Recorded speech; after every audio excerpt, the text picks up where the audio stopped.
OMA. Okay, thank you, Catherine.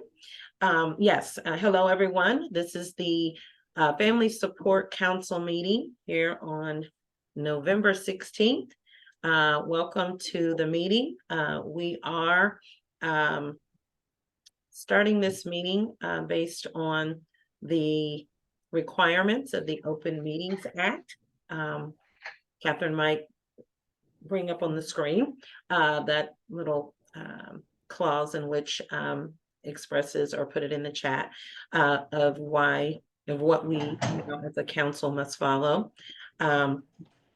We are here today to discuss and vote on with hopefully the opportunity, if there is a quorum, through when we get to that point, to vote on the bylaws and address other important meeting issues that need a quorum to be for a vote to be done.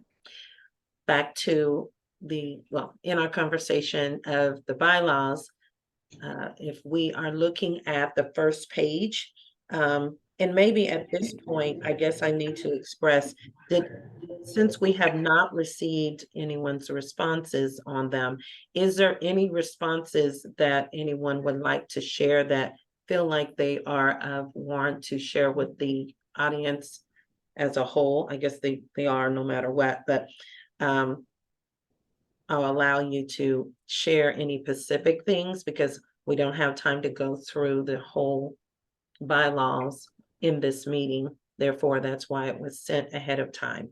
So was there any real questions? I think, Craig, you're unmuted now, I think. Yeah, I had a couple. One, I was wondering if we should address, or perhaps we're not allowed to under DC law, I'm not sure, but is there there's nothing in here really about voting outside of a meeting by consensus or something like that. Are we allowed to do that, or is that? That's the issue with the Open Meetings Act.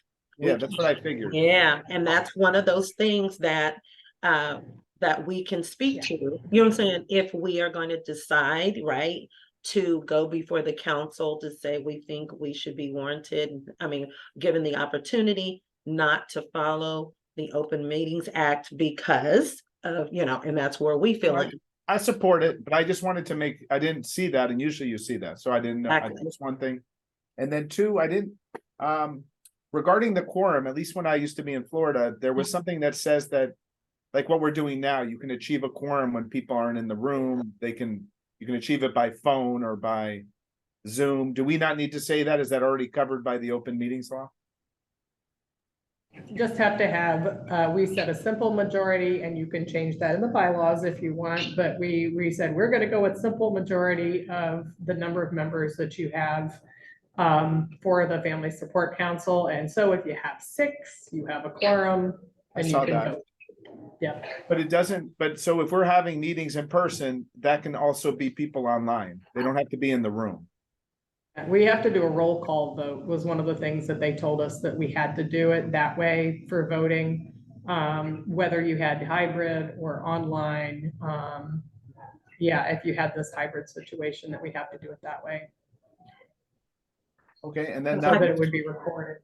That makes sense. I raised that just because in Florida you have to put if they're going to be online or on the phone. You have to say that they can be included in the quorum, but it sounds like you don't need to in DC, so that's good. And then with not vacancies, the officers, I had a question about that. I noticed we have according to the bylaws, 2 chairpersons, a vice chairperson, and a secretary. And I support, by the way, there's a comment, I think all of them should be the executive committee, along with obviously the support from DDS. So Catherine, should be at least ex officio on that executive committee. But do we have that? Do we do that? Do we have 2 chairpersons, a vice chairperson, and a secretary? No, we do not. Okay. And that's another one of those things that we need to vote on again. And because what happened, Craig, just to give some history, in the past, when Family Support Council started, there's been co-chairs. And I only believe we have never, and Daisy, you correct me, we've never had secretary or, yeah, we haven't had any of those roles. All we had was the co-chairs. So, we've never worked in that capacity. Now, my thoughts are that with this particular council and the work we've done in the past is that it is necessary that we do have co-chairs, because in my case, if there's a share of responsibility, right? You know what I'm saying? We are a council that there's lots going on in our families, right? So giving someone the whole chairperson position was something as a council we thought was not effective. You know what I'm saying? Because, at least one person could be doing these types of responsibilities while the other co-chair could do a different type of responsibilities, but shared in the sense of being chairs, but therefore the words co-chair. But no, we have not worked. It looks like Oliver's having some trouble joining, I guess. Linda said. So if you could call him and Adrian, they may have the wrong links. Catherine, maybe that's it, if you don't mind. So again, one of those things that we need to, a lot of our work, just to also share with you, Craig, is that we tend to, in the past, we worked in a lot of subcommittees and committees, right? And so then you had, there were times when we had a committee and you maybe had a committee chair or someone we made responsible, you know what I'm saying, to bring that committee together. So that was something we did do, but we did not have, per se, a secretary. What usually happened is Catherine's position when she was not here at the beginning, but the DDS liaison did a lot of supporting us in that way, and in administrative minutes and all that part of the secretarial duties, they assisted a lot with that. But we never had someone that was necessarily in a position that was voted on to be the secretary. That's the one that stands out to me. You know what I'm saying, the most. So therefore, again, how we are so in need to get these polished. You know what I'm saying? And so that we are moving in a way that we can, say, here, this is the way we want to do and navigate and do the recommendations and things like that. I think one of the things, Craig, that, it is not something that I should say that is an excuse, but it tends to be that in the past, the parents that were part of the council had legs and arms and other things. I mean, and you can appreciate this, Craig. You know what I'm saying? Where, you're in other councils and you're, doing things, and then you just have life as a parent of a child with a disability. So, spreading those responsibilities about, or people being willing to do that at that time was a little challenging. But we did have that committee work. You know what I'm saying? One suggestion I had was, particularly since we haven't filled all the positions, maybe, have the two chairpersons, have the vice chair, but I probably would merge the secretary position into the vice chair. Because, for most of the time, the vice chair won't have anything to do.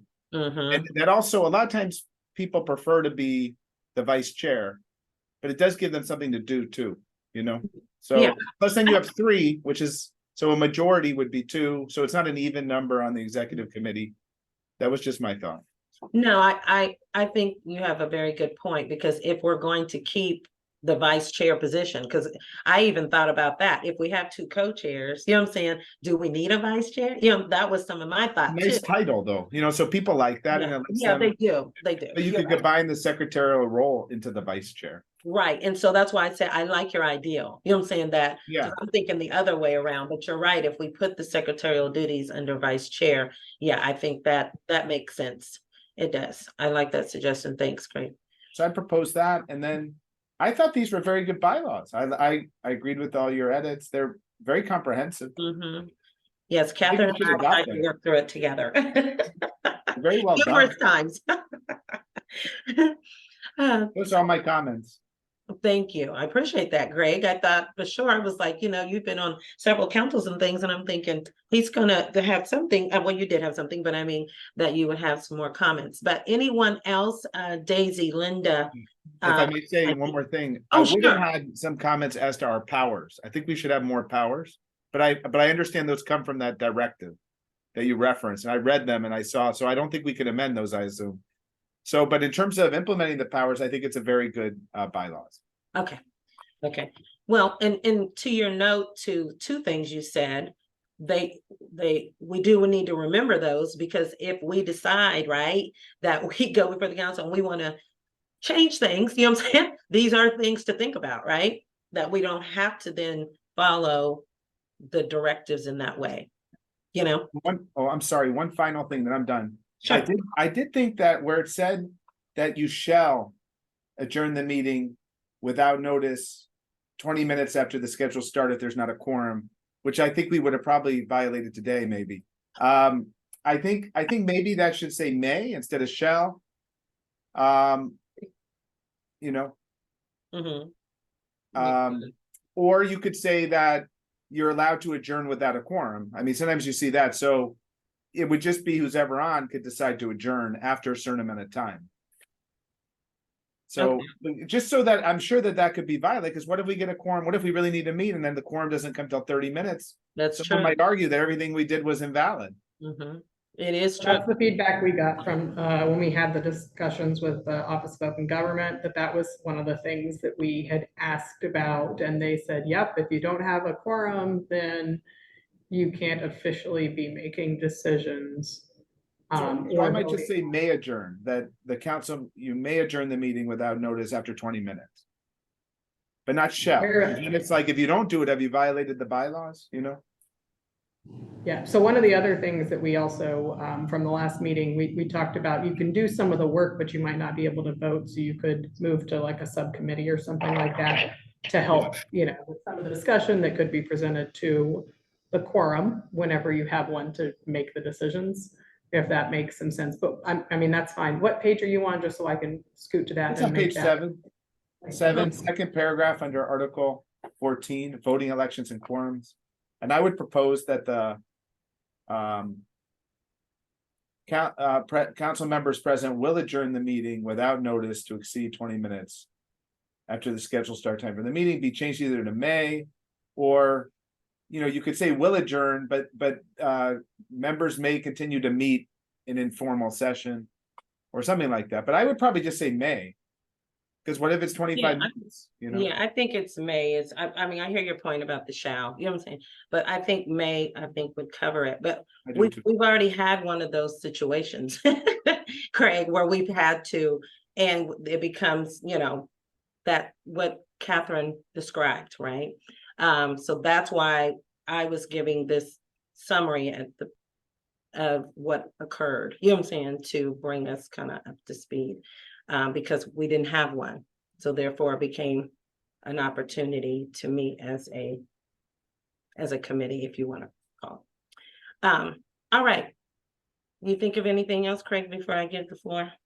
No, I mean, if we're going to adopt these today, then I really don't have much more. One thing I might suggest is, and maybe we do this separately, but a DEIA statement or something in there. A lot of times you see organizations, particularly ones dedicated to inclusion like ours, have like a DEIA statement saying that we care deeply about getting diverse perspectives and including people, and we'll always try to seek out more comment, and people should feel this is a safe space where they can talk about their situations and get support. And I don't know, some sort of, a lot of my groups I work with have a DIA statement. Okay. I thought we might add one, or we could just do a separate DIA policy or something.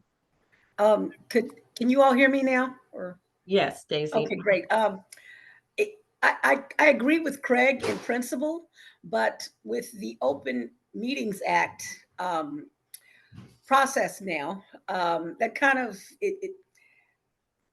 it sounds good in theory, but a lot of us are feeling like we have to limit some of the things we say with regard to, not mentioning our loved ones' names and very simple things that you kind of have on your tongue, and you're missing the thought of what you want to say because you're trying to stay within the parameters of the new act.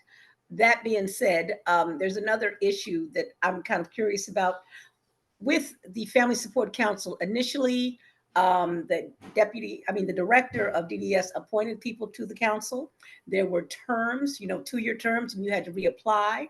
All of those things that I'm sure are farther down in the document, but if the Open Meetings Act is going to apply going forth, I think that needs to be clarified and in accommodating the new process. I'm just saying, people had 2-year terms and you could request to stay on or what have you, but there was always new people coming in, which is great because the people that have come in with a great wealth of experience on what families are dealing with and how to advocate for them. That being said, we've gone so far off of the original criteria. Are we updating that as well in this moment? Or, because some of us, we like being on the Family Support Council, requesting every 2 years to continue on, great, but then that doesn't allow a lot of new people coming in. Some people have left the council for various reasons. There was, people that are no longer with us that left, or people that have retired from what they did. It's just, we need to say something with structure about once you're appointed to the council, how long you're expected to be on the council. I think some of that wording needs to come in somewhere in the bylaws. It was in there before, the original bylaws had everyone would be in a. It's there. And I think she's scrolling to Because find it, but it definitely is in there because we had some deliberation, didn't we, Catherine, about how to even word it and so forth and so on. I'm waiting for it to scroll. Where is it? Yes, so that was something, Daisy, that we definitely were thinking about the wording on that. Yes. And how, and that's something that the council might want to think about. Is it important to have every 2-year cycle? And we also had put in these, whenever I find them, that we put in that it would be staggered, that we would try to stagger terms so that you didn't have this whole shift potentially in one October. But I think that's a good point on thinking about, do you want to say, if you have a person who applies and would bring more diversity or something, would we be asking a current member who said, I can continue to serve, to rotate off for that next year. So I think that's something that this group would just need to think about, how you think that should look. And we'd also put in that we'd have everybody reapply every 2-year cycle, because you also get some information about what everybody's involved in, that there are some other things that you can look at where there's representation, and kind of that reach of the council members. It's a good idea. And I agree, we should reapply. It's just, we've kind of gotten away from it. But now with the Open Meetings Act, I guess it's time to really put that back in place, because most of us, we haven't reapplied I reapplied twice, but we've been here like over a decade. So, I'm just thinking, as long as we're doing this Open Meetings Act format now, it should be specified in there somehow. And when was the last time we all reapplied for our positions, honestly? And keep in mind, the reason why I believe we're calling it reapply instead of just renewal, right? That way, right? Renewal of your term. But we were saying reapply, which we need to think about this, is that really the reason why we said reapply was because you may have gotten involved with some more, and I agree. Councils or boards, or some other things may have changed. And so now I'm thinking, as you brought that up, Daisy, is it reapply? You know what I'm saying? Or is it really, you know what I'm saying, that you update your information, you know what I'm saying? And then call it a renewal or something. So now you're making me think differently, you know what I'm saying, about where we first started the conversation. I think Catherine and I, when we were trying to think that through, is it just a renewal of your term if you're someone already there, instead of calling it, or maybe with the renewal of the term that you do have to complete, you know, share the things that you now, you know, things that have changed, or update your information in some, if you want to call it that. Maybe it's not really called reapply. You know what I'm saying? Okay, but beyond that though, Mhm. let's also think from another point of view here. We always want to get a rich, diverse experience from the people that are on the council. So you always want some kind of new blood coming in. That's true. That's being said, if you have an established number. When we first started out, and I was the chair and Molly was co-chair, we had requested DDS director allow the group to be increased in size from the 11 to, we wanted to say 13, because it's always got to be an odd number.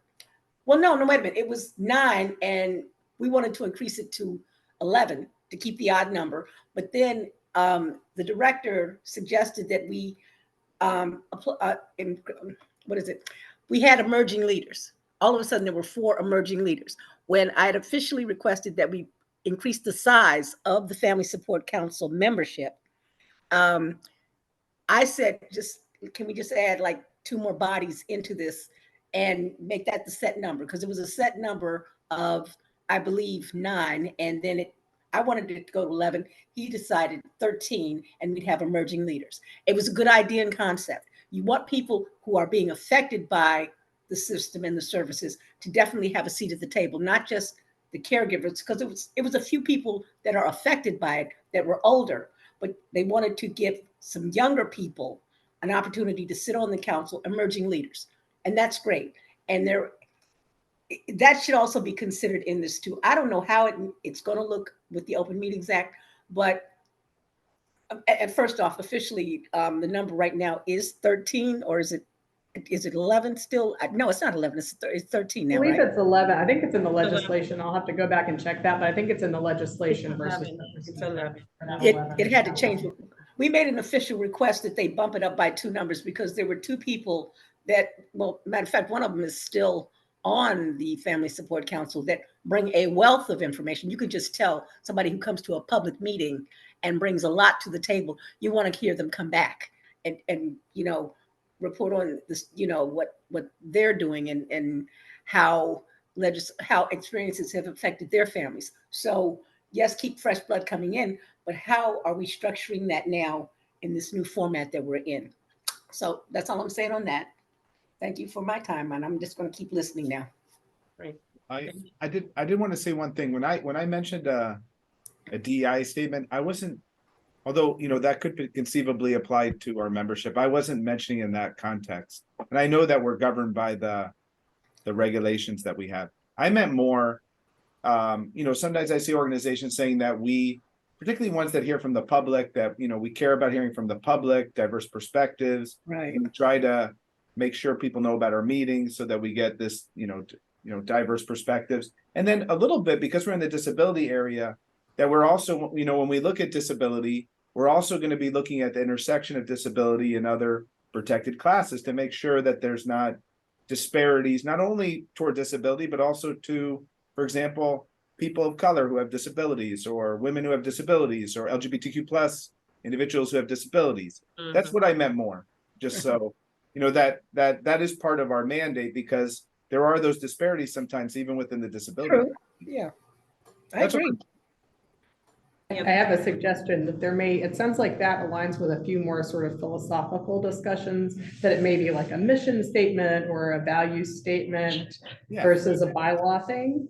I That it sounds like that aligns with some of the other things Rhonda and I've talked about, you know, what do you value? What does good look like for engagement? What, you know, and that you want to be open and considering the needs of all people.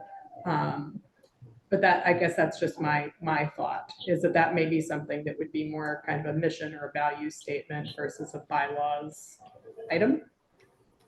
But Like one But thing I'm that's up very to you all. interested in is whether DC makes it by sometimes putting barriers to access to certain benefits. or making it more difficult, like what I circulate to everyone about the special education, how they rely so much on due process, even though you might think at first blush, well, is that really disability? I would argue it is, because it ends up causing these huge disparities and makes it harder for people with disabilities to get services. So I just wanted to make sure our mandate included that. I think it does, but anyhow, I've talked too much, and I support the bylaws, and I'm willing to. I would move to vote for them whenever you think we should, Madam Chair. Thank you, sir. But I do think I like the comment, Craig, because I do think we need to insert it somewhere. And I do think that maybe because of who we are, right, that it does need to be in a more spotlighted, in a sense, if you want to call it, what I'm saying, because of the type of council that we are. So I do kind of think maybe as we think about the new face, in a sense, of the Family Support Council after we get through the DD Council, of incorporating that, you know what I'm saying, and more intentionally, I think is one of those things we definitely need to put in the parking lot, Catherine, you know what I'm saying, of things that we need to bring back up to the council when we go forth before, when I say council, between to the DC council is what I mean. And when we're writing up our testimonies and things like that, and what we want it to look like, right? Those are definite things I think that are good nuggets to include. So thank you, Craig and Daisy. Okay, I think we have a few people that have entered in, which is great. Linda, Taiki, any comments from you all? And Catherine, if there is, I think there was a couple of areas, I just think a couple myself, but that we really had some question for everyone. You know what I'm saying? I think you know what I'm referring to, Catherine, but if no one's bringing up anything, I think there were a couple spots that we were like, what would the council want to do? Okay, thank you. Do you want me to just scroll through and resolve all the things that we've kind of covered, or if everybody's okay?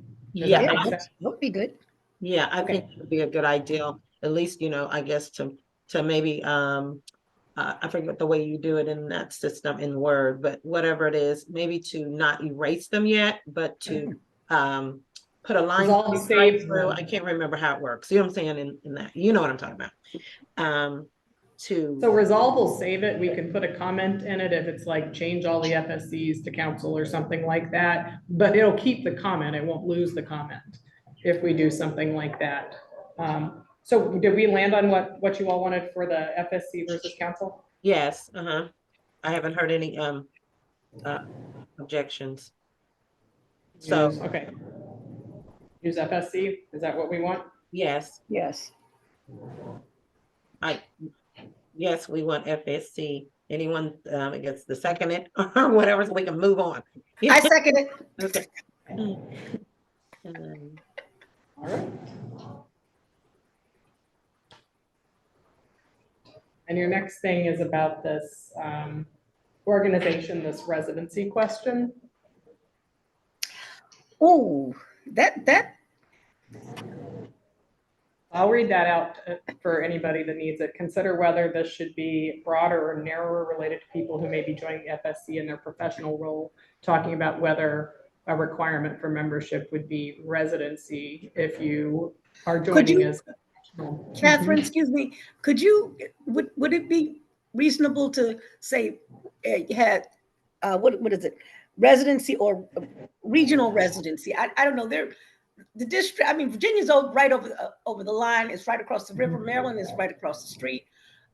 Regional advocates who could bring a wealth of information, as opposed to district DC residency. I mean, requiring DC residency. There are people that work in the district that live across the street from the district that have families as well. And they probably have a lot of I'm just thinking, as opposed to requiring it to be like, you have to be a DC resident in order to be serve on this council. I mean, what we Oh, sorry, Daisy. So what we have in the language right now is DC residency and or represents an organization that supports DC families of people with IDD. Yeah, but that's organizations. Okay, great. Because the thing is, when you open meetings to the public and people that have those situations that aren't part of other organizations, but are compelled to speak because it's affecting their community. Okay, Well, you know, I guess if you're, what you're saying then is that are you asking then if it's someone that is not part of an organization, but is a Maryland or Virginia resident, you're feeling that they should be a part of the council? well, so many people that work in DC government and in well, I would give a classic example of someone who's recently retired Mhm, who lives in Maryland mhm, but worked for Georgetown mhm. and had a lot Oh, of I know who you're talking about. yeah, but I'm But just saying, yeah, you're right. Okay, so if this is, and I know who you're referring to. yeah, So if this, but there, well, one of the things that could qualify them, they are a parent of yeah, a child with a disability. Now, right, that's a little different as well, because you're right, this person used to work in hmm with an organization that supported DC families, but they are a Maryland resident, Maryland parent of a child with a disability. right. So you're right. If we were to consider someone, then that's outside of, I guess the thing is that that one's a unique situation to some degree, Daisy, because we want to make sure that the council, we're not saying that you can't come to the meeting, Meetings, right. public meetings, but we're talking about voting members, right? hmm And at this time, this person is not, well, I can't even say that because that person is involved with Project Action. So see that person, so she heard this particular parent and her daughter are part of Project Action, which is an organization that supports DC families. So see again that she does qualify to some degree, right? But I don't know about someone that in that organization supports families. I don't know about someone that's Maryland or Virginia resident, because that's what you're really saying, because Yeah, they're I'm not. thinking take resident out. If you take resident, well, I don't want to say take resident out of the document, but there's there's so many other people that are in the area that are very versed in this arena of people. You don't want to make it so they can't serve on the council because of. I'm just thinking people that are in the region that are stakeholders. A simple sentence like that could. Well, I think what it is, Daisy, we are saying and or, okay? Okay, okay, And fine. or. See, And or so okay, it's a resident and a part of an organization that supports families, or a DC resident, or represents an organization that supports, because we still want a voting member to be tied, you know what I'm saying, right. That okay. to, and I'm just expressing, bringing the argument to the situation, right? And everybody else has some other way in which we would think that would be the best combination, because we are talking about voting members, right? We want somebody that knows, works with, or is, you know what I'm saying, a Yes. DC resident. And see, keep in mind, we didn't say even with the DC resident, we didn't even say, we do say have knowledge of, but we didn't say they had to be a parent. Do you see that, right? It Right. says DC resident, you have to have a family, I mean, be involved with an organization that supports families with IDD. And then it says demonstrate the need. So where is it So that we did list? You see this now, Yeah. Catherine? Yeah. You know So what I'm saying? I'm saying, I mean, I purposefully, from my perspective, wouldn't want to include that a parent specifically, because you might have a sibling, you might have a lot of Right. different roles that So, are part of somebody's family. So we put in the have knowledge of, we put some of that in there about some of that experience that you'd be bringing to the group. But you might have some other folks with other roles in supporting families. You might have people who have been a supporter themselves. I can think of one of their family members as a person with a disability, but also has supported aging parents, things along those lines, where you've got different experiences that may be valuable to the group, and different roles within a family. Yeah, Oh, here, Thomas, you want to say that? yeah, like I have, because some of y'all know that I have taken care of family members, especially my parents before, and I had power of attorney when they was here. So I definitely know about doing something about families and going to agencies and trying to fight for the things that they needed as well as the things that I needed. So I definitely have experience in that. I would add, one thing I thought was maybe you could say lives or works in DC and or represents an organization. Good point. I feel like employment, a lot of people are employed in DC and they live right outside, but they're very connected to our city. Mhm. Yeah. That's So what does it matter what their role is? Do you think it matters if they do something related to families of people with disabilities within Not if DC? they, Or it I could mean- be like a banker. not if they live or work in DC. I still think that they need to have demonstrated knowledge of the needs of people with IDD and their families as well. Mhm. But I think if they live or work in DC, that provides that jurisdictional nexus. And then, or if it's going to be an organization, which could be anywhere in the country, I do think that should support DC families, people with IDD. But I think for someone that lives or works in DC, like let's say they have IDD, but IDD is very broad. It could, one thing I was going to suggest to the group is that, and I don't want to diminish at all our commitment to IDD, but I did think that we might want to add neurodivergence or psychiatric disabilities too, at some point. excellent point. Yeah, and Excellent again, point. another parking lot. I but seriously, to our, what we want, what we want Family Sport Council to rise again, you know what I'm saying? On the other side of hopefully the DC Council, you know what I'm saying, what we want to present, from that perspective. That's where I'm And- going. Well, one thing I And was the thinking is IDD part. everyone's talking about neurodiversity now too, so we could really be at the forefront of getting all the DC agencies to have a neurodiversity in the workplace policy that could be helpful for people with, IDD or anxiety or depression or any of the neurodivergent disabilities, And so some of that is, I think, in our legislation, the creating legislation for this. So that could be another thing to think about, whether that should be expanded. That's like Rhonda said, parking lot, but that's something where there's legislation, there's the stuff in the legislation, and then there might be the updated version of where you want the council to go. So we can parking lot that one if you want, Rhonda. Yes, so we just have a running list of all these wonderful ideals. So when we go to create that letter or create that testimony, we have some things to work with, right?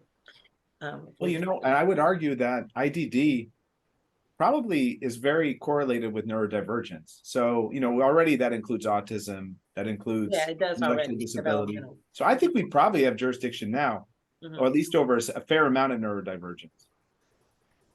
Yeah, I guess you could say that because that's what DDS thought they were doing too. When they expanded the eligibility. So you're right, we could, but if we were wanting to be specific about it, that's, something else to think about, right? If we wanted to express it now to, parentheses, whatever you want to call it, you know what I'm saying, to place it in there, that's something that we have to think about voting on today because developmental disabilities definitely includes autism, right? Correct. And then it makes it go down this lane. Do we want to list? I mean, that's not the only developmental disability. You see where I'm going? Are we going to go down a lane that we don't want to go down? You know what I'm saying? That we start listing. You know what I'm saying? I don't think we do, but that's something to keep in mind as well. Thank you, whoever had that comment. All right, I think I was, Catherine was going through real quick. There was some areas on the bylaws where they were broad areas that we thought we do want to make sure that members see, and we talk about specifically, because we know you all already received the document. So if you had something to share that you would need to bring that to the table, but are you looking for it, Catherine? So one of the things, I unmuted the wrong. Okay. Sorry, too many things open with microphones. So one of the things that we were looking at is whether the FSC wanted to do a solicitation for new membership annually when terms expire. And or have like an applicant pool waiting for a term to expire. That was one of those decision points that would drive how, either vacancies are filled, if somebody needs to resign midterm, or it's the end of the term, how folks wanted to handle that. If you left a vacancy until the next October, for example, and then solicited open positions then, or if you wanted to have kind of a queue of folks that have expressed interest.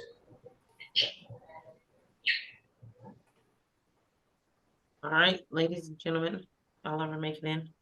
Sorry, I was trying to make sure. I think someone else was trying to get in at this moment. Yes, so what Catherine's is sharing is something that we kind of struggled with in the sense of that we don't, when people are going in and out of the council, we don't want to be left at a loss, right? You know what I'm saying? Where we have a shift going where everybody's, we got 3 or 4 people going out at the same time. And, so trying to find out where that happy place is, right? To make sure that we're staying on target of how people's terms, but at the same time, not making sure that there's 3 people leaving at the same time, if it can be helped, right? Not based on when they, came in, and then we have a flood of people going out. It's almost like saying when Craig and Oliver came in, right? You know what I'm saying? They came in, I think they're our two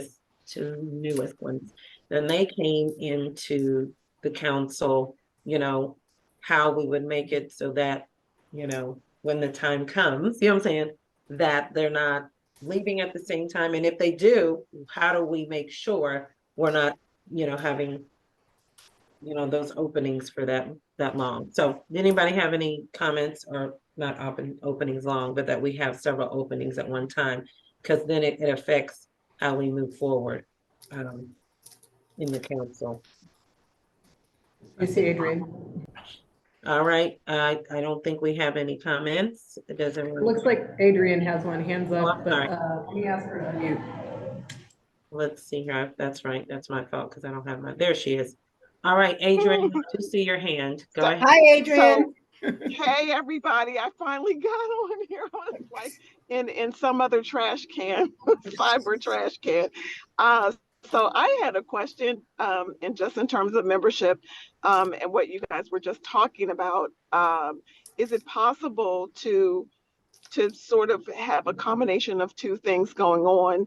And that would be that we have a pool of people that have completed their applications, and that the addition to that would be that we have opportunity to vet those people even prior to them coming on board, so that it's like we already have people in the pipeline. We may not have any positions available, but they don't have to go through the vetting process. The vetting process would have already taken place. It just goes past just the application and gets into, the approving of the application, so that those people are ready to go. And that I guess that it would be based on numerically where they are in the process. And that's just my question. And is that possible to do it like that? And you can mute me again. There you go, making common sense. Okay. Okay. What I hear you saying is that there should be, that we are, like in this instance right now, we should be collecting applications is what you're saying. And even though we don't have openings right now, these people should be what I now am calling in the parking lot, in a sense. It's confusing today, but they're in the parking lot, so when someone does shift, then we place them in that, as a voting member. If that's what I'm understanding you to say. Now, Yep, that's what. Mhm. yeah, okay, so I don't know how much people would be welcome in a sense to have their application, you know what I'm saying, standing. Because I definitely have had people that have asked to be a part of it, and I'm like, well, we do have it now filled, right? But I know they're really anxious and want to be a part of it, but I don't know how they would feel just waiting, you know what I'm saying, for a year, two. In this case, it could be 2 years because we're in 2-year terms, right? So I don't know how those who are, in that would be in that position would like just waiting. Is that what I'm understanding you? Did I repeat what you're saying? Right. Mm-hmm. Right. And on my end, I did wait for it, it was probably about 2 years, but I continued to participate in the public meetings. And I was invited, but there were still people who were still on the board, and so there was not a space. Daisy was gracious enough to consider me, and that's how. And I waited, and it might have been even for 3 years. I just It I might was have I been. was okay with it. Mm-hmm. hmm I knew that it was something that I wanted to do, so I had no issues with the waiting process at all. It was okay for me. It was okay. Okay. And I think the people that are going to make those real kinds of commitments, they would definitely be willing to wait. And sometimes it just happens like that. Then sometimes it's like everything is wide open and people can come on board. So I'm just suggesting or asking the question.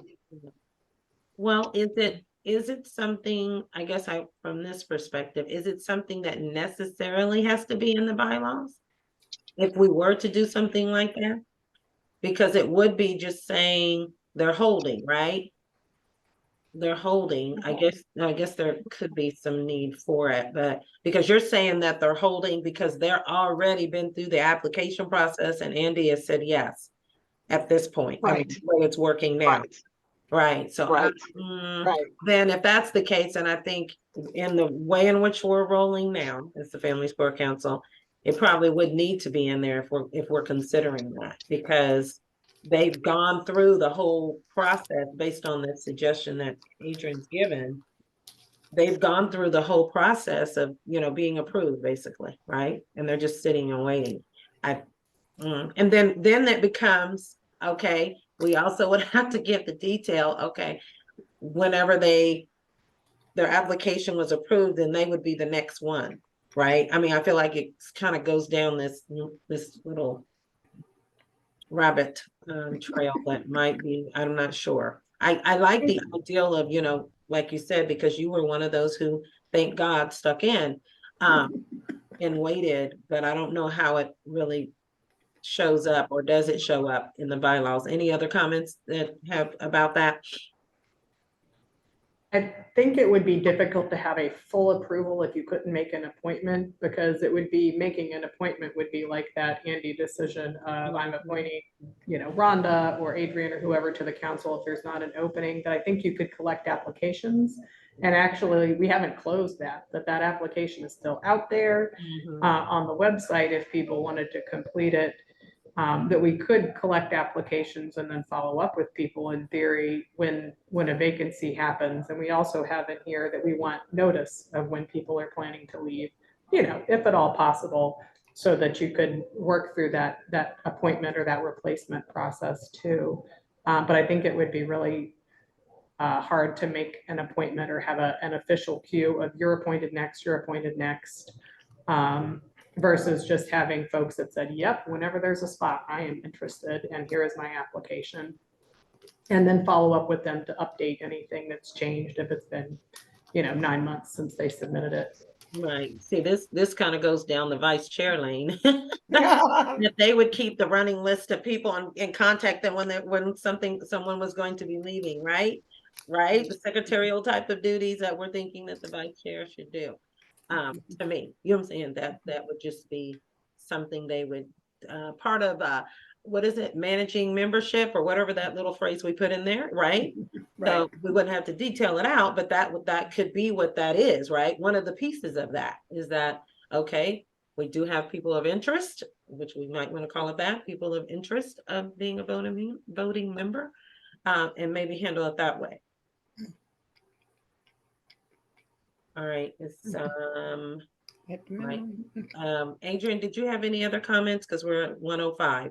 So did you have any other comments, Linda? Well, I do think I agree. I think that it's a good idea to have, again, especially people that are genuinely interested. I do think that, as opposed to, and again, I don't know how the process is, how, the final process is with vetting, how long that takes, and perhaps it could be a wherever you come into the process. So you could be number one or you could be number four. And as people, again, just like you said, that's where that other role, the vice president or secretary keeps a tab or at least keeps some updates with those individuals that have, filled out an application, because in the process, you may have some people that their interest goes for whatever reason, not because they, couldn't do it at the time, but maybe something else has come up. But that cycling process is also kept up to date. I think that that's an excellent idea. And as people, because we, again, you could have someone that has to leave for health reasons and suddenly there's a space available. And if we have a pool of people that are still there, so, and maybe they could have a, it's just on the list, if Mhm. you're number one person, you're number one on the list, then you get the first you get the first option to Mhm. come on board. If you're the fifth person or if you're the 100th person, and we have that many people that are interested, then it would cycle through. But it would also take some management and some maintaining of that list of people to see, okay, we have number five here, but number five, hasn't communicated with anyone in a year's time, so that person's technically gone, or if they don't call back or they don't respond. So yep, it is there's some management that needs to go Right. on with that list of people as well. But if someone has come in and waited for 2 years and they're still interested, then whatever number they are, they get that opportunity and that option, and I think that's a good way to be fair and equitable, as well as to keep our integrity of the number of voting members that we have intact. That allows us some space, not to have to scramble. And obviously, we've had this conversation multiple times that outreach is absolute and it's important. So that's something that needs to be a constant process as well, so that we continue to find people of quality who meet the criteria and who genuinely want to be about what they're able to do. So that's it for me. All Thank right. you. Just so you know, Adrian, the reason why I brought that up, I think you weren't on, and maybe you were, I don't know, but we did discuss already about making the secretarial role up under, or the responsibilities that were for a secretary to be placed in the vice chair position. Because Okay. that we Nope. definitely thought, and Craig made a good point, that title, you know what I'm saying? Vice chair, Yes. people want to, that's a title, and then we could just place the secretarial, because I was thinking the opposite in a sense, to because we didn't fill that position, right? But I think that's a good idea that we put the secretarial role, or the responsibilities that were secretary under the vice chair, because we have two co-chairs, right? So we did establish that, Adrian. So that that was one thing that was discussed, and I think is a very good idea. Okay, alrighty. It's 1:09 and we have 6 people here, so it's our voting members. So we want to make sure that if we get to any other questions, comments that you all have, I think there might be just a couple things that Catherine might have to loop through, you know what I'm saying? But we're almost there, so please stay on. everyone that's a voting member, please just endure with us, okay? Because if you haven't had any, other questions or comments, we're gonna roll with it once we get through these couple more things. Okay, Catherine, go ahead. I'm sorry, I thought Okay. I was too much. Did I hit, let's see, making sure I've got this. So the question about, does it make sense to leave in flexibility about removing a chairperson from a committee? So we talked a bit, Rhonda and I had talked a bit about trying to move a bit more into a subcommittee structure. Because of those appealing flexibilities there with meetings, locations, and numbers of people present and all of that. And then looking at this for whether a chairperson has carried out the responsibilities as defined above. And if that's flexible enough. Let me make sure I'm telling you about the, oh no, I'm sorry, I'm reading the wrong things. Like, that's weird. Yeah, I was. Here, that's, sorry about that. I was looking at the wrong comment. So this is about the executive committee and deciding how the public will or will not participate in the coming meeting, being something that the executive committee would decide. Do you want to have just open public participation? Do you want to have public comment period? Do you just want to have a meeting where there's no public comment? And people could just listen if they participate, if that's something that you want the executive committee to decide when they're looking at the agenda. And, is it important to say it in this way? And does it allow you for enough flexibility if you put it in the bylaws, if you want to change it for some reason? I would just add, I think that we should say that the executive committee of the council should consist of the officers of the council. Because the chairpersons are already officers, so is the secretary. Okay. Vice chair now, but yes. And it would include the vice chair too. So I would just say the officers of the council. Okay, yep. Craig, we got rid of this, the secretarial role, remember, and we made it. Pardon me. chair. The vice, Yeah. you're absolutely right. Mhm. And you want to put the DDS liaison in that?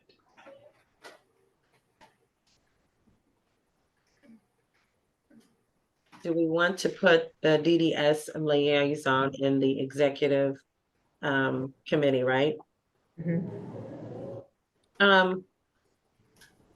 I would say yes. I guess the thing is just for the sense of explanation, you know what I'm saying?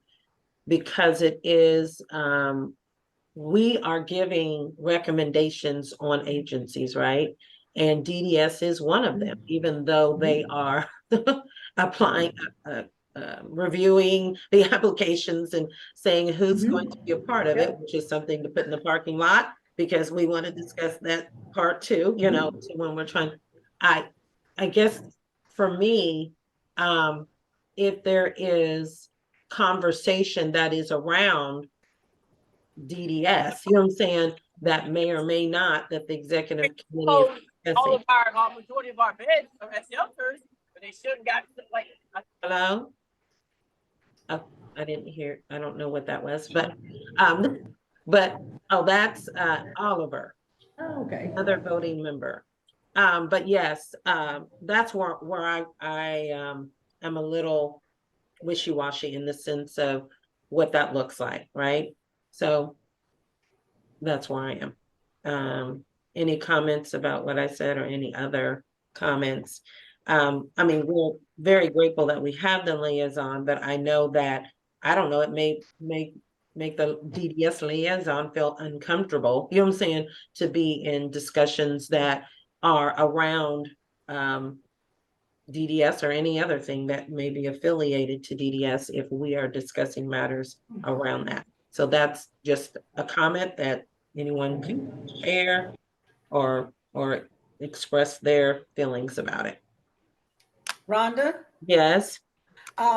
As I recall, when the initial recommendations were being developed and drafted, every agency that we reviewed, I mean, there was someone in the room from those agencies while we were doing it. And the whole purpose of it is, okay, DDS, you're a good agency, but there are ways you can be improved. So, Oh, I just think, you know, if they're in the room, they should be able to take it.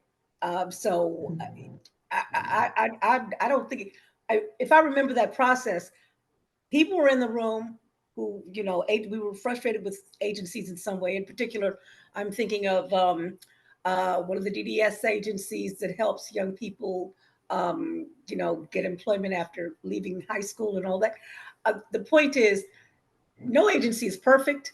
They're grown up enough to hear the frustrations that people might have with those agencies, and that's what it's all about. So I wouldn't worry about you know, them being in the room well, so much. yeah, but I think we're just for clarity's sake, Daisy. Well, I'm not talking about when we're giving recommendations and we're in the public meeting like we are now, and they're here, or you know, so forth. And I'm talking about executive committee.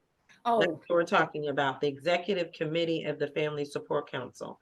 So when the chair and the vice chair come together, you know what I'm saying? That meeting or conversation, I guess I should say, those types of, that's what that would be, that's the executive committee. Yeah, I got it So right. let's read the language, Rhonda. For the folks on the phone, I think that might be important for clarifying that. Do you want me to read it or do you want to read it? Yes, The language I'm we have sorry, there. go ahead. Oh, here, the Article 11. Yeah, just that top paragraph. Sure. The executive committee of the council shall consist of the officers of the council.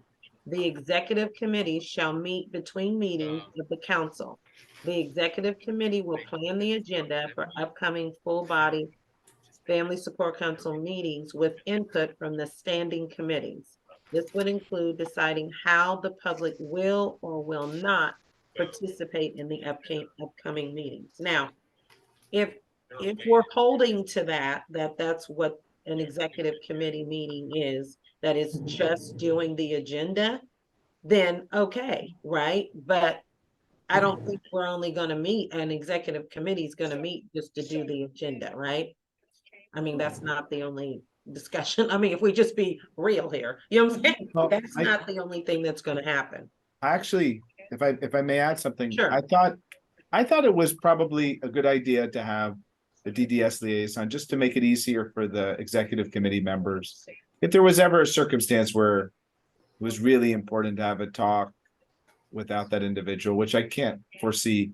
I think I'm sure they would just agree not to be there. But I think it's helpful to the executive committee to have the liaison there. And then I think we should add a sentence that the executive committee is authorized to take any actions in between board meetings that don't require action in an open meeting. You know, just to give them a broader authority to be able to do things when needed.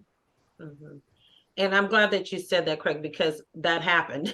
We just didn't have it in the bylaws, but there were times when, especially me during the pandemic, you know what I'm saying? There were things before we found out we had to do Open Meetings Act, everybody, you know what I'm saying? Before this, oh yeah. you know, we were doing that. I mean, you know, I had to make some decisions, right? So I'm glad that you are expressing that to put in writing. Those kind of things are to be accomplished. I would make it broad, just Yeah. like a sentence saying they authorized to do anything needed that can be done outside of an open meeting, which, you know, some things can only be done in open meeting that should be done by the board, the council. But other things that don't need that, the executive committee could do, and then maybe put that the executive committee will report those to the board at the next meeting. So the board then could always provide, you know, modify it or do whatever needed. It would just be informing the board, this is what we did in between the meetings. Yeah, that sounds like a good idea for sure. Because as I read that out loud, if I haven't seen that sentence 1,000 times, right? But as I read it out loud, I'm like, well, we're not just gonna meet for, you know what I'm saying, for the agenda. I mean, there's more to the executive committee than just the agenda. I think that's loaded. That through.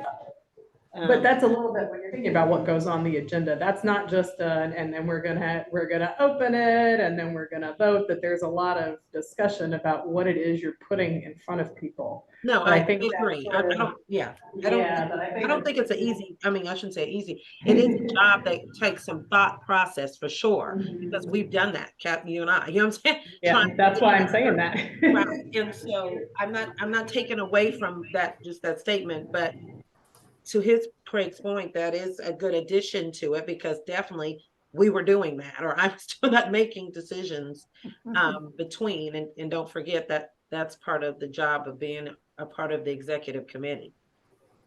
So does this language make sense then, if we put in executive committee, the committee is authorized to do any function that does not require a vote by the FSC You membership? could just say any functions that does not require a vote by the FSC. Mhm. So take needed out, or need, and then, Yeah, and then maybe need. put in, Get they'll rid of that. report, the executive committee will report on any Report. such Mhm. actions, at the next board meeting, at the next council meeting, FSC meeting. Yeah, Oops, all right, sorry. The com- okay, all right. I can't type. Let's just keep it. Who do we have? Okay, Oliver and Taiki, thank you. Right, self, Linda, I'm trying to make sure we have enough, because I'm sorry, say that again. I'm just making sure we have enough to vote, enough members to, a quorum to be able to vote. So I just make sure you stay on. Sure, certainly. Three, oh, goodness. Okay, okay. All righty. Looks like we're getting there. It's 1:21. Mhm. Time rather. I think. Rolling it.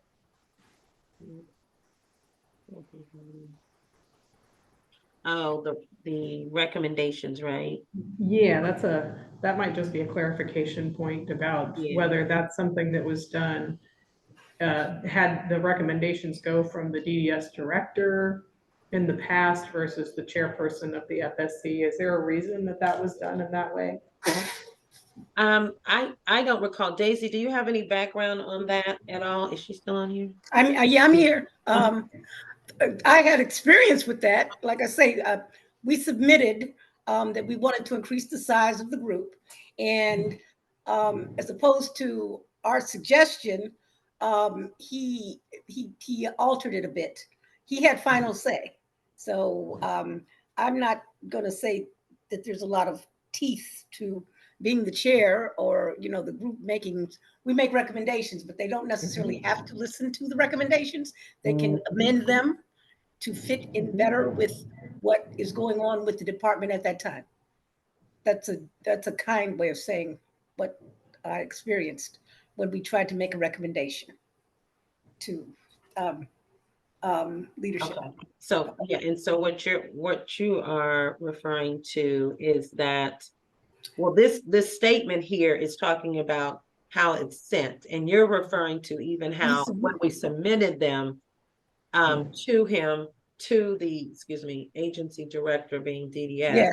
agency director, that they had took the They- liberty to be able to make edits to the Yes. recommendations. So And so we do Yes. have something to say there at this point. You know what I'm saying? If we're going to, if that's something we want to, because if he's going to, or whoever's in that position, the agency director position, that if they're going to, either this is what we could say, something that if there's edits or recommendations from the agency director, that they need to come back to the board. yes, they didn't do that. I'm Something like sorry. that, so that we, or council, excuse me, come back to the council so that we can, well, I guess it's,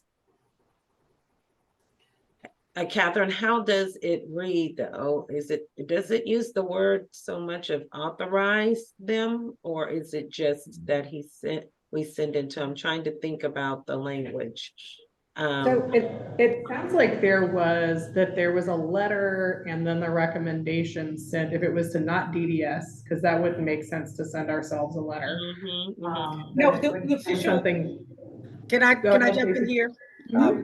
Officially, when when the council was formed, the process was we would have an issue, we would vote on making recommendations. When we made the recommendations, we were turning them over to be authorized, as opposed to being authorized because we had talked about it and came to an agreement as a group. He put a totally different thing in there.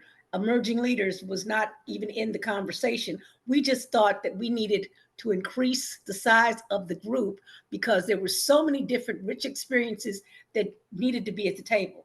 So we just wanted like 2 more members. We got 4 more members, and it got convoluted in the process. So is there some way that we could have language that is clear enough where, okay, DDS, you're like every other agency we're making recommendations on. When we give you the recommendations, you come back to us and tell us how you've implemented them.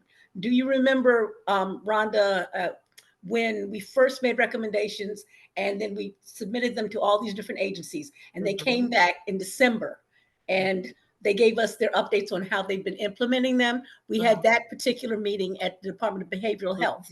I It was a remember. rich it was a rich meeting, lots of people there. And they were telling us how they were implementing them.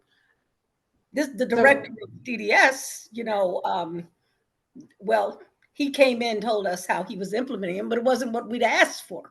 Well, So that, I've got to say that may still happen, that there may not be a direct, and there may be all sorts of reasons why that may be, that a recommendation may not be implemented exactly the way it was recommended, because there are rules and policies, we understand about.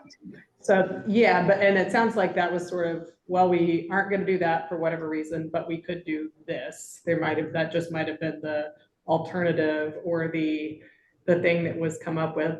But I think for this particular thing, it was talking about whether the recommendations came, like Andy Reese, director of BDS, sent out, here are the recommendations from the Family Support Council, director such and such of other agency, and whether you thought that was helpful to have those recommendations come either with a letter from Andy saying, this is what the Family Support Council is, a little bit of background, and then attach the recommendations from the chair. If you like that look, if that was better, or if you really wanted that to be an independent thing that Chairwoman Rhonda White or whoever sends recommendations to agency director such and such about what the Family Support Council is recommending for that agency.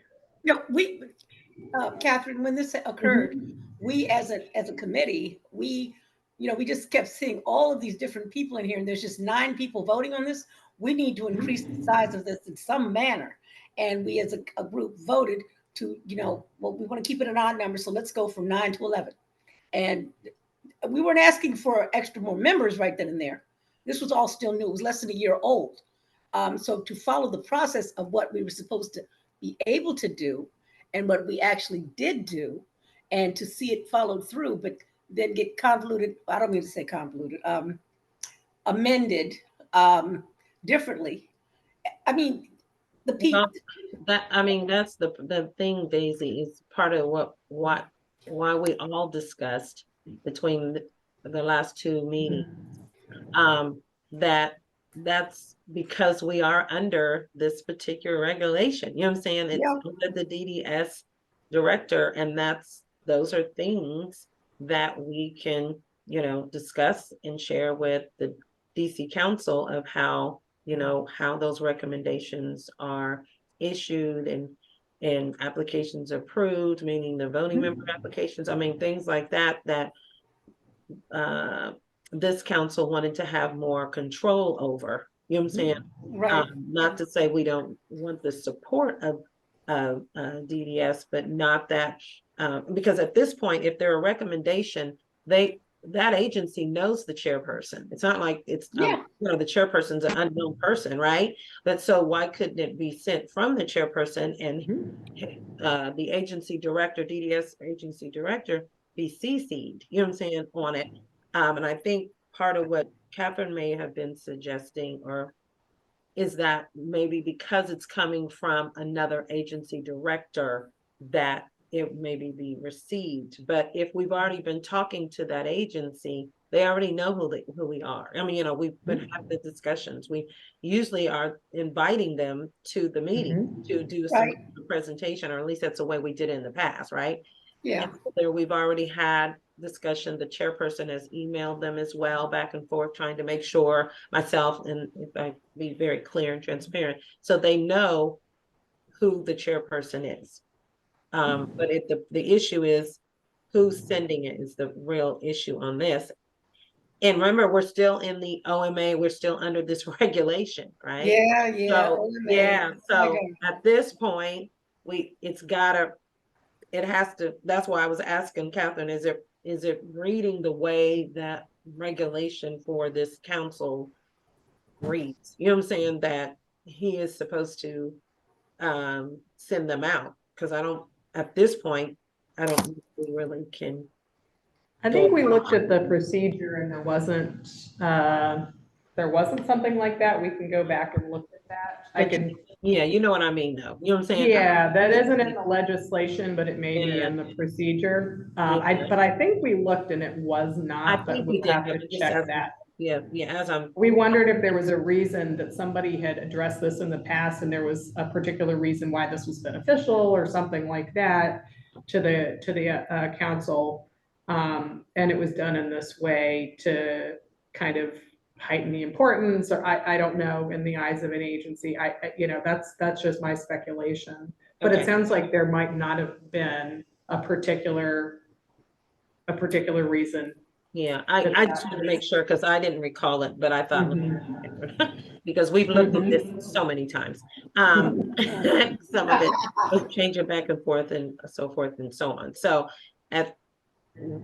here we are, one of these parking lot things, right? That do we want, if that's something that the council wants, that we have, the chairperson has the access to email those or send a letter of the recommendations, and in this case, CC, you know what I'm saying, the agency director on that, when those go forth. So that's where that's really, I think, what the gist of that question there, or reason why we're having this discussion, is that piece.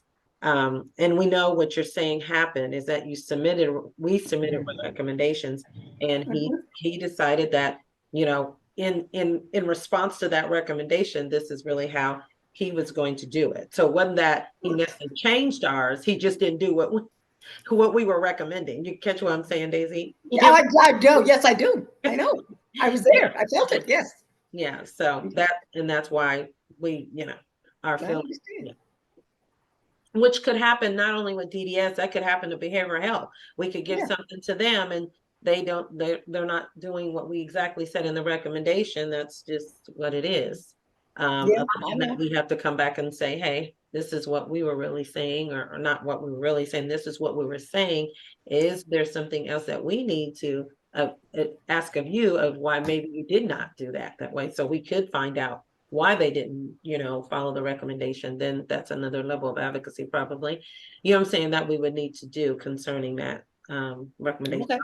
Okay, we're at 132. Okay, please say there are voting members that are totaling 6. Do we have anything else that anyone wanted to share about these bylaws? Because we are going to take the moment to vote on these. Did Oliver still? Okay, Oliver, did you have any comments? Linda? Daisy? No, not as yet. Okay, well, we're about to vote on these. Okay, I'm fine. Yes, Okay. I'm good with that. Yes. Okay, so I'm just waiting to make sure there's no more questions, and then I will proceed to say the words, the golden words that need. Say them. I believe that your comment, Oliver, and not at this time, you're not saying that you're trying to revisit it or something right now and then ask me something. Or are you saying you're prepared for me to move forward? You can move forward. Okay, Taiki? Did you have any questions or comments, son? No, sweetie, I don't. All righty. All right. And Catherine, is there anything I'm missing that I needed to do? You just need to do a roll call if everybody is okay with that to vote. Okay. All right. At this time, we are going to proceed to move forward to finalize the Family Support Council bylaws. And in the way in which we, Craig, and the way in which we are going to proceed is that everyone would please introduce themselves and allow them to share if you are yay or nay on these bylaws today. All right. Yeah, go. The Rhonda White, yay. Daisy Brown, yay. Tucky Jones, yeah. Linda Brown, yay. Adrian Fairley, yay. Greg Oliver, Lean. yay. Oh, sorry, Oliver. Sorry. Craig Lean, yay. A, yes. Gotta be different. Okay. That's okay. That's what makes it rich. Okay. Yes. So it looks like it's an exclusive. Yay. And this voting on the bylaws for the Family Support Council. All right, we have made a decision. Yes. Hallelujah. Okay. We gotta clap. I'm like, feel like we've gotta be clapping on this. You guys have bylaws. Oh God, I should have been confetti. Congratulations, Rhonda. Yeah, thank you. Thank you. I should have had a confetti out on the Zoom screen. From your mouth to God's ears. Okay, let's do it. All right, wonderful. We have decided on the bylaws. Well, guess what? 136, and we are going to do this again, all right, in December, because guess what? We do need to vote on our official officers, right? Okay. Is really what we need to do next. And we really do at that time, we are also going to decide, it took us the whole session to do the bylaws, but we also need to vote on our moving forward of going before the DC Council to ask that this council be well, that it be really, I won't say reinstated to the old, but I'll say that we'll move in a way that allows families to be accessible to us in these meetings. And that's saying it very broadly, because I know there are other things that we placed on the parking lot, right? Or in the parking lot that we want to add, right, before the council. So thank you all. Thank you for staying 7 minutes later. And we will get that date to you. I know it's coming up on the holiday, so it's very challenging. So please try to think about, Catherine, do we have maybe a quick date of the first or second week of, did we say the 7th, or am I getting my councils and boards mixed up? What date that we were. Hang on, I'm gonna take a peek and see what Sure, our, no were you rush. looking at a Thursday? Folks, does Thursday work well for you, or as good as any particular day? Yes. Thursday's Yeah. cool. Okay, so we want to say maybe is it the 7th, maybe? I mean, let me look at my calendar too. Thursday's good, usually. Okay, so we have one Thursday for sure too. I'm okay on Thursdays.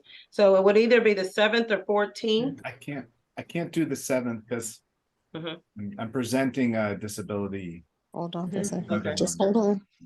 I could do the 14th.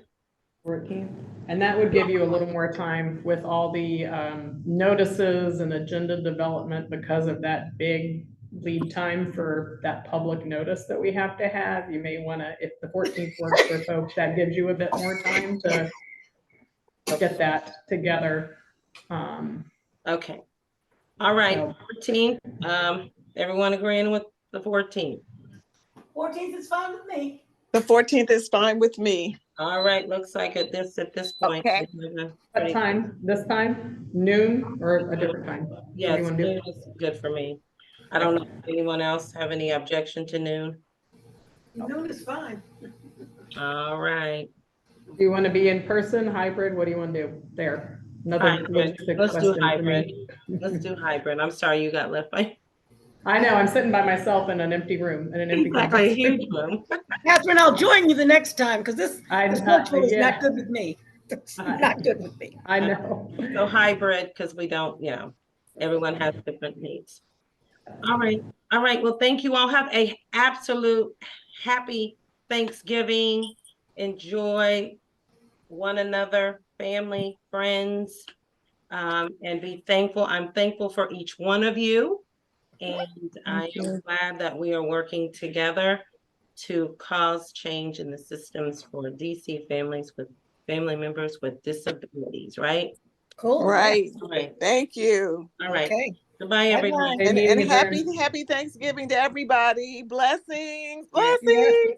Don't eat too Meeting much adjourned, turkey. Rhonda. Meeting Bye, adjourned, you Rhonda. guys.